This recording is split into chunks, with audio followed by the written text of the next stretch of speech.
Raquel Garrido, je rappelle, vous avez été aussi intervenante, chroniqueuse chez Cyril Hanouna. Après ce qui s'est passé entre Louis Boyard et ici aussi d'ailleurs. C'est vrai. J'ai travaillé à BFM, j'ai travaillé à LCI, j'ai travaillé avec Thierry Ardisson, j'ai travaillé avec Cyril Hanouna. J'ai fait pendant 5 ans de l'intervention à la télé à titre professionnel, après l'avoir fait pendant 10 ans, je crois. Que vous êtes avocate aussi. À titre bénévole. Et maintenant vous êtes élue. Mais après ce qui s'est passé entre votre collègue de l'Assemblée, Louis Boyard, député France Insoumise, et Cyril Hanouna, vous avez choisi votre camp. Qui vous soutenez dans cette histoire? Je suis dans le camp du public, qui a le droit d'entendre les insoumis et d'entendre les insoumis dans un écrin accueillant et respectueux. Voilà, je pense que c'est ça qui compte.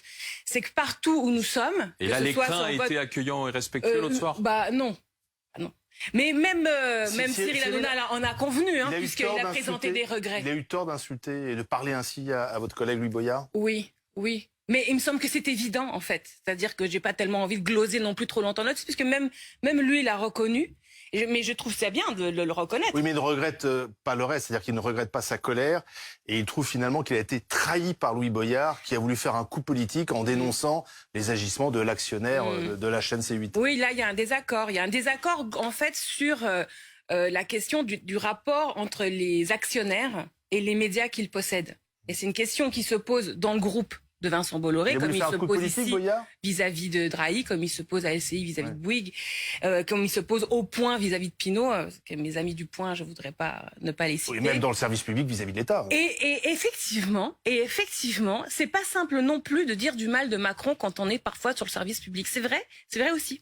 Donc, c'est un sujet intéressant sur lequel il y a un désaccord avec Cyril Hanouna. C'est-à-dire que Cyril Hanouna, lui, il considère au fond que dans l'espace possédé par un possédant, il faut qu'on s'adapte, on va dire, à la pensée, au desiderata de l'actionnaire. Et c'est un désaccord que nous avons. Il s'est senti trahi parce que il n'avait pas invité Louis Boyard pour parler de ça. Il pense que Louis Boyard, en fait, a abusé de son amitié, du fait qu'il avait travaillé dans cette émission pour faire un coup politique. Est-ce que c'était un coup politique de la part de Louis Boyard? Je pense que Louis Boyard a testé quelque chose. Il a cassé un code. Donc il l'avait prévu, c'était pas spontané.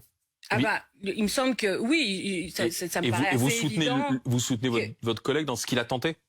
Comment dire, je trouve que c'était un exercice périlleux qui, au final, a provoqué une escalade dont il n'est pas le responsable. Il faudrait savoir, c'est la faute de Louis Boyard? Non, c'est pas la faute. Le ton avec lequel répond Cyril Hanouna n'est d'évidence pas la faute de Louis Boyard. Vous faites du en même temps, là? Comment ça? Vous êtes macroniste là dans cette histoire. C'est un coup c'est Louis, un coup c'est Cyril Hanouna. Est-ce qu'on a le droit d'avoir une pensée nuancée ou est-ce qu'il faut que j'ai une pancarte oui, non? Ça m'étonne de vous parce que j'ai l'impression que vous êtes à la fois l'avocate de cette émission. Non mais vous êtes à la fois l'avocate peu d'Hanouna et puis la collègue de Louis Boyard. Je suis solidaire de Louis Boyard et à titre personnel, quand j'ai revu la séquence, parce que je l'ai vu le soir, on m'a prévenu, j'ai regardé la séquence.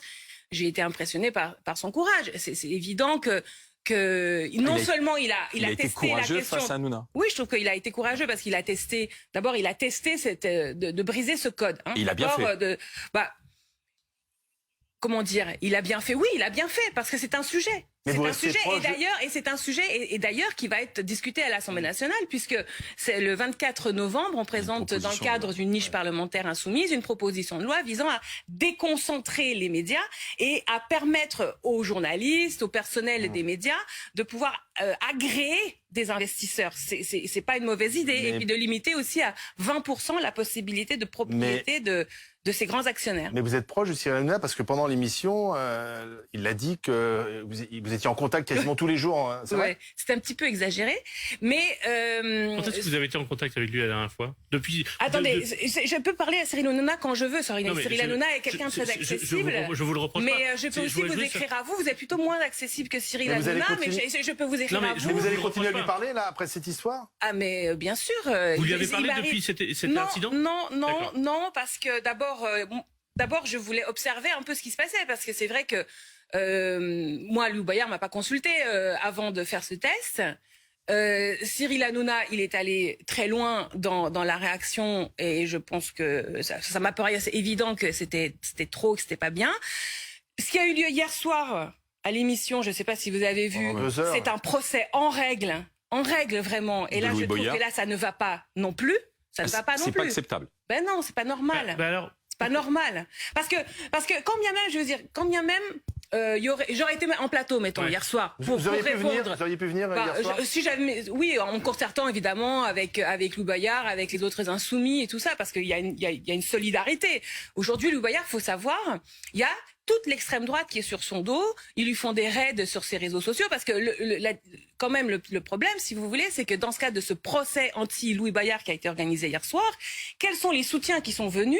On a les vieux Zemmouriens là qui sont sortis du formol comme Nolo et ainsi de suite. C'est eux qui viennent au final soutenir. Vous êtes surprise? C'est le fonctionnement de l'émission de Cyril Hanouna. Enfin, c'est pas la première fois que des invités ou des cibles de Cyril Hanouna se retrouvent attaqués sur les réseaux sociaux par des j'allais dire des hordes, mais pas en tout cas par des masses. Eh ben, il est temps d'en tirer des conséquences et puis d'avoir conscience et alors personnellement, franchement, je trouve que le public doit entendre les insoumis. Donc vous continuez à y aller. Ah ben, il faut qu'il y ait des insoumis. Mais ça ne suffit pas. Ça ne suffit pas d'y aller. Il faut y aller dans un cadre où on est respecté. Et cette discussion, c'est pas une discussion nouvelle, vous avez tout à fait raison de le pointer. J'ai moi-même eu des dissensions très fortes avec les équipes de production là-bas. Je ne supportais pas la façon dont me traitait par exemple. Pourquoi vous dites qu'il est important d'y aller ? Parce que moi j'ai entendu des responsables politiques dire mais c'est bien fait pour eux, il fallait pas y aller, il faut pas aller dans ce type d'émission. Ouais, d'abord premièrement, il y a des gens qui, quoi qu'il arrive en toutes circonstances, le problème c'est les insoumis. Donc là, il y a un insoumis qui se fait agonir d'injures.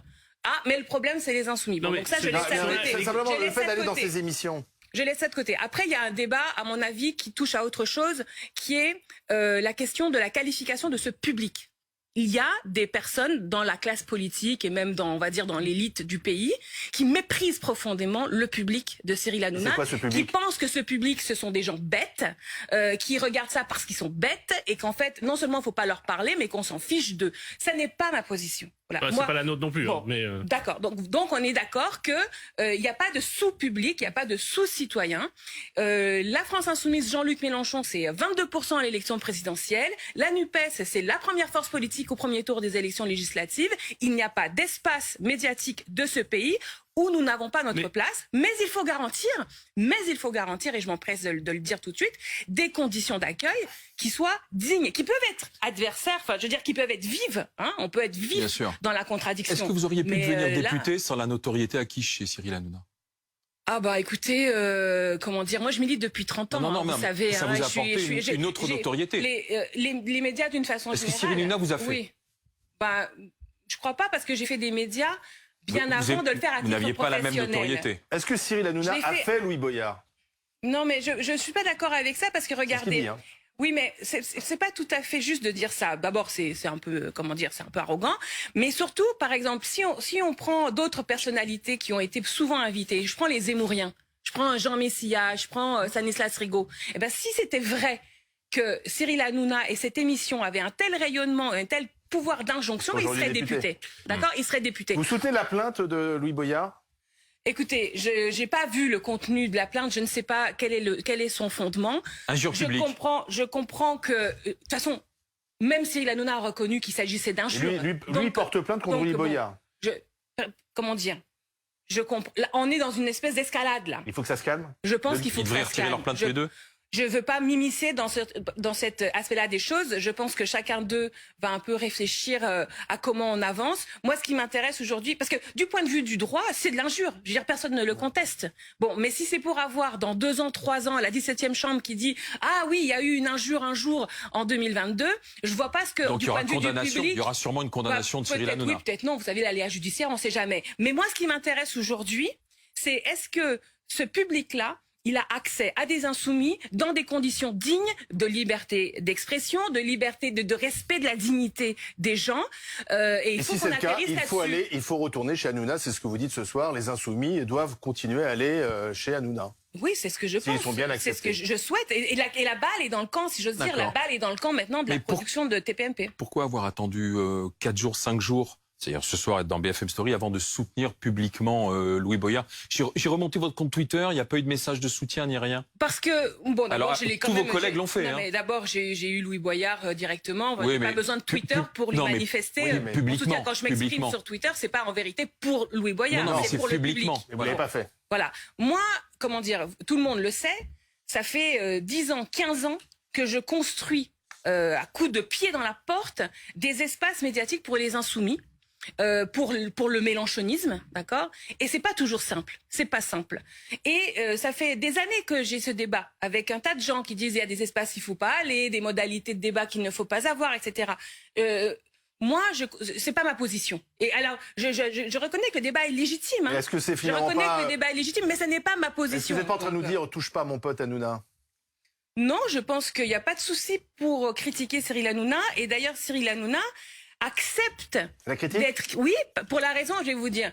Parce que quand lui, il protège Bolloré sur le plateau, quelque part, il assume de façon transparente quelque chose que vous assumeriez pas, par exemple. Si moi je viens ici, je vais dire du mal de Drahi, vous allez avoir un petit toussement, un petit toussotement. Bah, vous allez essayer on essaie de pas insulter les invités. Vous n'allez pas m'injurier, et puis vous dirait... allez essayer de passer à autre chose. Bon, d'accord, les téléspectateurs le savent parfaitement. Si je vais sur LCI, ça va être la même chose. Donc, comment dire, Cyril Hanouna, à partir du moment où il dit non, moi ici c'est Bolloré-land. En gros, vous êtes chez Bolloré et en gros, ça dresse un périmètre d'expression. Il y a un désaccord sur ce point. Mais le fait qu'il l'exprime permet aussi d'assumer le désaccord et donc, du coup, d'apporter la contradiction. Indépendamment de ce qui s'est passé avec Louis Boyard le 18 octobre, en pleine affaire Lola, Cyril Hanouna fait la promotion d'une justice expéditive. Il se fait applaudir sur la fin de l'état de droit. 2 jours plus tard, le ministre de l'Intérieur va sur place sur le plateau. La contradiction, elle n'est pas que chez les insoumis. Vous, ça vous gêne pas aussi ce que porte Cyril Hanouna comme valeur pour notre société, quand il fait applaudir une justice moyenâgeuse, comme l'avait dit Éric Dupond-Moretti, ça vous gêne pas? Bien sûr, moi j'ai un désaccord profond avec ça. J'ai un désaccord profond avec ça. Je veux dire, des fois, il m'est arrivé, par exemple, on a eu... Non mais là, sur ce truc-là, sur ces éléments-là précisément, ça vous gêne pas d'aller sur le plateau de quelqu'un qui fait applaudir la fin de notre état de droit? Bah écoutez, ça dépend. Des fois, dans toute émission, il y a un dispositif, il y a un sujet. Moi, des fois, d'abord, comment dire, moi, j'avais une émission qui était Balance ton poste, qui c'était pas TPMP, qui était une émission de débat avec Yann Moix. Il y avait je veux dire, c'était une émission qui avait, c'est pas la même chose. TPMP. Mathilde Panot est allée la semaine suivante après cette. Maintenant, Balance ton poste n'existe plus, parce que ils l'ont fait animer par un Zemmourien et ça a provoqué une catastrophe. Donc, Zemmourien, c'est Éric Nolot. Voilà. Donc, du coup, maintenant, il y a plus que TPMP. Et effectivement, dans TPMP, désormais, parce que c'est le cas maintenant depuis, on va dire, 2 ans, de temps en temps, il y a un peu de politique. Mais ça reste TPMP. Donc c'est toute la difficulté. C'est-à-dire qu'on est dans un format qui n'est pas un format proprement idoine pour la discussion politique et rationnelle. Merci, Madame la députée Raquel Garrido, députée NUPES France Insoumise. Merci d'être venue dans BFM Story.